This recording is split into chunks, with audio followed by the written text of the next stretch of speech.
ক্ষমা চাবো এই রমজানের যা ভুল ত্রুটি হয়েছে, যদি রোজা অবস্থায় কোনো ভুল ত্রুটি হয়ে থাকে এইটা শুধরানোর জন্য আরো একটা আমলও আল্লাহ রসুল দিয়েছে, সেটার নাম হচ্ছে সাদকাতুল ফিতর। ওটার নাম কি বলেন? সাদকাতুল ফিতর। এজন্য রমজানের এই শেষ সময়টা বেশি বেশি আল্লাহর কাছে ক্ষমা চাবো, দোয়া করব, আর হচ্ছে আমরা সাদকাতুল ফিতর আদায় করব। তার কারণ হচ্ছে এই সাদকাতুল ফিতর বিশেষভাবে, জাকাত তো আলাদা, দান সদকা রমজান এমনি করেছে, এটা আলাদা। বিশেষভাবে সাদকাতুল ফিতর, এটাকে জাকাতু রমজানও বলা হয়, রমজানের স্পেশাল জাকাত এটার নাম। এটাকে আমরা কি বলি? ফিতরা বা সাদকাতুল ফিতর বলে থাকি। এই সাদকাতুল ফিতর কার উপরে ওয়াজিব হয় এ ব্যাপারে বিস্তারিত আলোচনা হয়েছে। অর্থাৎ যেই স্বর্ণ বা রূপার যেই নেশা বর্তমানে কোন বাজারের দাম হিসেবে 85 কিংবা 90-95 মধ্যবর্তী সময়ে আমরা 85 ধরে হিসাব করব বা 90-95 ধরে হিসাব করতে পারি। তো এই পরিমাণ যদি জাকাতযোগ্য সম্পদের মালিক হয় অতিরিক্ত, তাহলে জাকাত ফরজ হয়। আর এই সাদকাতুল ফিতরের নিসাবের ক্ষেত্রে পার্থক্য দুইটা। জাকাত ফরজ হয় নির্ধারিত বিশেষ সম্পত্তির উপরে, স্বর্ণ রূপা টাকা পয়সা ব্যবসায়িক পণ্য। আর সাদকাতুল ফিতরের ক্ষেত্রে এইগুলো ধর্তব্য না, অর্থাৎ নিজের প্রয়োজনের অতিরিক্ত যে কোনো সম্পদ। কাজেই কারো যদি এমনি জমি পড়ে আসে, যে জমির দাম অনেক, থাকতেছে ভাড়া বাসায় মনে করে, কিন্তু জমি এমনি খালি করে রয়েছে, এটা তার অতিরিক্ত সম্পদ। কথা বুঝতেছেন? তাহলে এইটার মূল্য যদি এই 90,000-এর চাইতে বেশি হয়, তাহলে তার উপর ফিতরা দেওয়া ওয়াজিব, তার জন্য জাকাত খাওয়া হারাম, তার জন্য কুরবানি দেওয়া ওয়াজিব। কথা বুঝতেছেন? ওই নির্ধারিত সময় যদি এই পরিমাণের মালিক থাকে, তা যে ঈদুল ফিতরের দিন এই পরিমাণ যে কোনো সম্পদের অতিরিক্ত সম্পদের মালিক হয়, কারো ঘরে ফ্রিজ আছে অতিরিক্ত পড়ে রয়েছে কয়েকটা, মোবাইল অতিরিক্ত পড়ে রয়েছে কয়েকটা, তাহলে এইটাও যুক্ত হবে জাকাতে, কিন্তু এগুলো কি হয় না? যুক্ত হয় না। আরেকটা পার্থক্য হচ্ছে জাকাতের ক্ষেত্রে 1 বছর যাওয়া লাগে। একটা বছর অতিরিক্ত সম্পত্তি হয়েছে তার মালিকানাধীন, এটার 1 বছর হওয়া লাগে, কিন্তু ফিতরার ক্ষেত্রে 1 বছর হওয়া লাগে না। যদি একদিন আগেও, যদি ঈদের একদিন আগেও যদি আপনি এই পরিমাণ সম্পদের অতিরিক্ত সম্পদের মালিক হয়ে যান, তাহলে ফিতরা দিতে হবে। এবং ফিতরা নিজের পক্ষ থেকেও দিতে হবে, নিজের অধীনস্থ যারা তাদের পক্ষ থেকেও দিতে হবে, নিজের স্ত্রী, নিজের সন্তান, যদি তারা প্রাপ্তবয়স্ক না হয়। আর প্রাপ্তবয়স্ক হয়ে গেলে যার যারটার হিসাব তার। বাকি বাবা যদি দিয়া দেয় প্রাপ্তবয়স্ক সন্তানের, তারে জানায় যে তোমার ফিতরা কিন্তু আমি দিয়া দিছি, তাইলেও আদায় হয়ে যাবে। আল্লাহ রসুল বলেছেন, আব্দুল্লাহ ইবনে আব্বাস বলেন, ফারাদা রাসূলুল্লাহ সাল্লাল্লাহু আলাইহি ওয়াসাল্লাম যাকাতাল ফিতরি, আল্লাহর রসুল ফিতরা তথা রমজানের বিশেষ জাকাত, এই ফিতরাকে ওয়াজিব করেছেন। কি উদ্দেশ্যে? আল্লাহ রসুল বলতেছেন, তুহরাতাল লিস-সাইমি মিনাল লাগবি ওয়ার রাফাস, উদ্দেশ্য হইল এই ফিতরা দেওয়ার দ্বারা রোজাদার তার রোজার মধ্যে যদি কোনো ভুল কথা বইলা থাকে, রোজা অবস্থায় যদি কোনো গুনাহ করে থাকে, এই যে রোজার ত্রুটি বিচ্যুতি থেকে তার রোজাগুলোকে পবিত্র করার জন্য। সুবহানাল্লাহ। তাহলে ফিতরা দিলেন মানে আপনার রোজা কি হইল? পবিত্র হইল, পাক হইল। ভুল ত্রুটি হয়ে থাকলে এটা পাক হয়ে যাবে। আরেকটা উদ্দেশ্য হচ্ছে অতুআমাতাল লিল মাসাকিন, আর মিসকিনদের ঈদের দিনের খাবারের ব্যবস্থা হওয়ার জন্য, অথবা মিসকিনদের যে কোনো দিনের খাবারের ব্যবস্থা হওয়ার জন্য, যেন তারা খাবার হয়। বিশেষভাবে উদ্দেশ্য ঈদের দিনে, অর্থাৎ ঈদের দিনে যেন কারো কাছে ভিক্ষা করতে না হয়। আর আমাদের যারা পেশাজীবী ভিক্ষুক, এরা তো ঈদের দিনও হাত পাতে, কি করবেন বলেন? এই জন্য যারা অসহায়, যারা মানুষের কাছে হাত পাতে না, খুঁজা খুঁজা এদেরকে দিবেন। রাজি আছি ইনশাআল্লাহ? তো এই দুইটা উদ্দেশ্যে ফিতরা ওয়াজিব করেছেন। এই জন্য ফিতরা আমরা আদায় করব।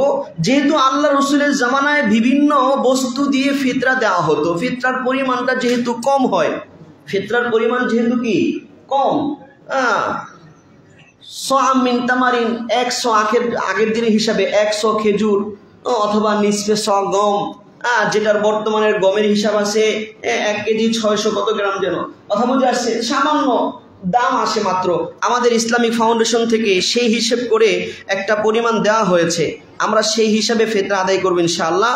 যেহেতু আল্লাহ রসুলের জমানায় বিভিন্ন রকম খাবার প্রচলিত ছিল, সেগুলো দিয়ে দেওয়া হইতো, এবং সেগুলোর মূল্যমান তখন 1 ছিল, অথবা সামান্য বেশ কম ছিল। কথা বুঝতেছেন?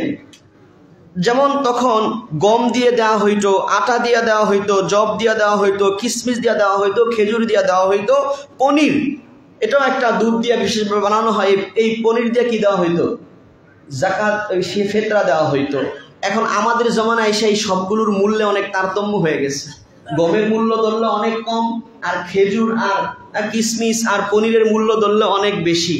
এই জন্য আমরা যে চাবো, আমাদের সমাজে একটা ভুল হয়ে গেছে, সবাই গমেরটাই ধরে, অথচ কোটিপতি লাখপতি উনিও গমের হিসাব করেই কি দেয়, ফিতরা দেয়।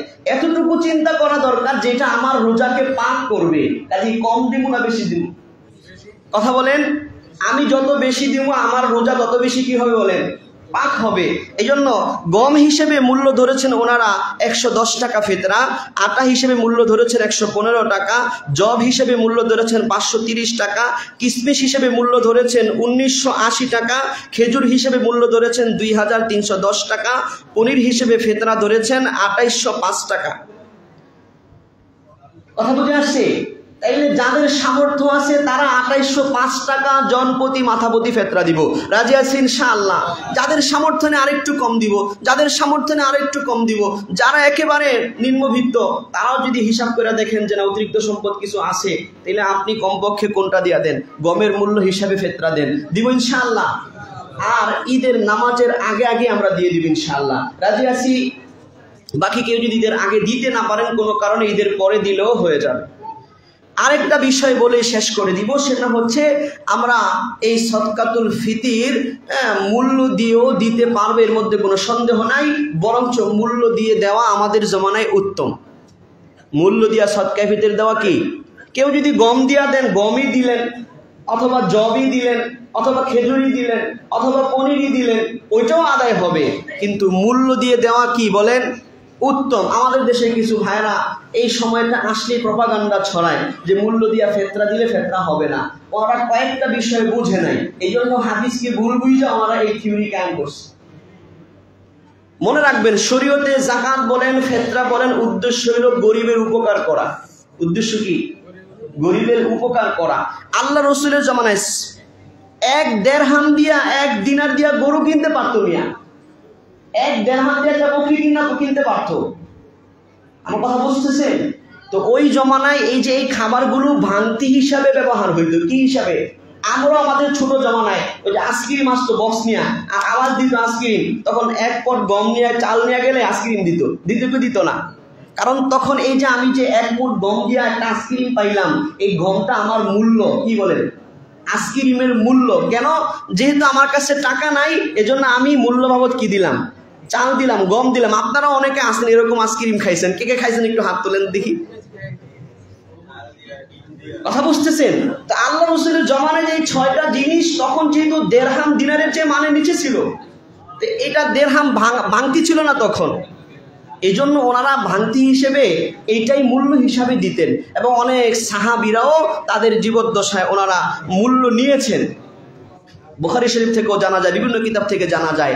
আর বিষয় হলো, যেহেতু মিসকিনের খাবার স্বরূপ, আপনি বলেন আমাদের দেশের মানুষ কি এই 6টা খায়? ঈদের দিন সেমাই খায়, কি খায় বলেন, সেমাই খায়, দুধ খায়, আরো গরুর গোশত খায়। তাইলে আপনি এগুলো দিলে বেশি লাভবান হবে না নগদ টাকা দিলে সেইগুলো কিনা খাইতে পারবে? তাইলে এত বিস্তারিত দলিলের দিকে দরকার নাই। আমি বিস্তারিত 1 ঘন্টার একটা ভিডিও বানাইছিলাম অনেকদিন আগে, বিস্তারিত দলিলের আলোকে। এক মুহূর্তে বোঝানো সম্ভব না। আপনারা যদি আজকে যেই কটা কথা বললাম এই কথা বুঝেন, তাহলে আপনিও বুঝবেন যে না, এই জমানায় মূল্য দেওয়াই বেশি উত্তম। কথা বুঝতেছেন? কারণ আপনি যদি 1 কেজি বা 1.5 কেজি আপনি গম দিলেন, বা আরো বেশি পুরো পরিবারের ফেতরা একজনকে দিলেন, সেটা আপনি যত টাকা দিয়ে কিনছেন বাজারে সেটা বিক্রি করবে একটু সস্তায়। এটা বিক্রি করে এর চেয়ে কম টাকা দিয়ে পরে সে তার বস্তু কিনে নিয়ে আসবো, সে তার বাজার কিনে নিয়ে আসবো, বাচ্চাদের পোশাক কিনে নিয়ে আসবো। জোরে বলেন ঠিক কিনা? তাহলে আপনি আরো ক্ষতি করলেন মিয়া। এটা যদি নগদ টাকা দিতেন বেশি লাভবান হইতো। আল্লাহ তাআলা আমাদেরকে বোঝার মানার তৌফিক দান করেন, এই রমজানের শেষ সময়টাকে কাজে লাগানোর তৌফিক দান করেন। ওয়া আখিরি দাওয়ানা আলহামদুলিল্লাহ।